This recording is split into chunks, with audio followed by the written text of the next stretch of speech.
नमस्कार मित्रांनो, हरभऱ्याच्या बाजूला आम्ही शेतात 4-5 चास हे मका टाकलेला होता। तो आता मला बैलांसाठी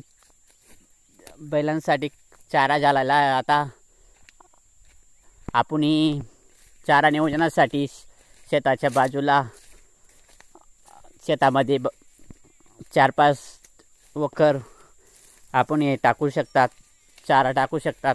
आता भरघोस प्रमाणे बैलजोडीसाठी हिरवा चारा झालेला आहे। बाजूला हरभरा आहे, पाहू शकतात आपण।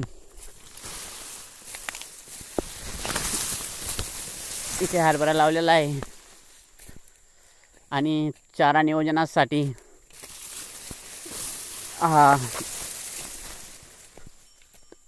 टाकलेला होता मी। आता हिरवा चारा झालेला आहे, पाहू शकतात। बैलजोडी आता सध्या हिरवा चारा खात आहे, पाहू शकतात कशा प्रकारे आता भरपूर प्रमाणात चारा झालेला आहे हिरवा।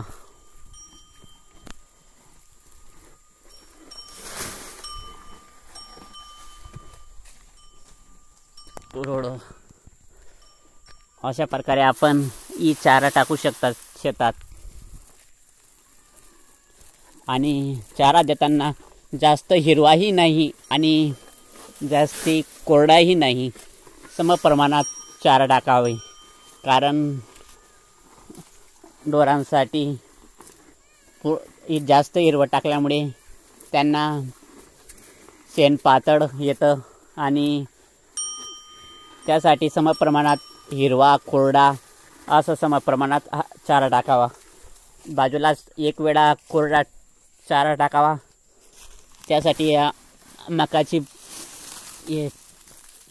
चारा या कोरडा निघालेला आणि हिरवा चाराही टाकतो आम्ही। सकाळी त्याला बैलांना कोरडा चारा टाकलेला होता, आता हिरवा चारा खाऊ घालत आहेत। म्हणजे असं बॅलन्स ठेवावं लागतं। अशा प्रकारे आपण ही आपल्या शेतात चारा नियोजन करू शकतात।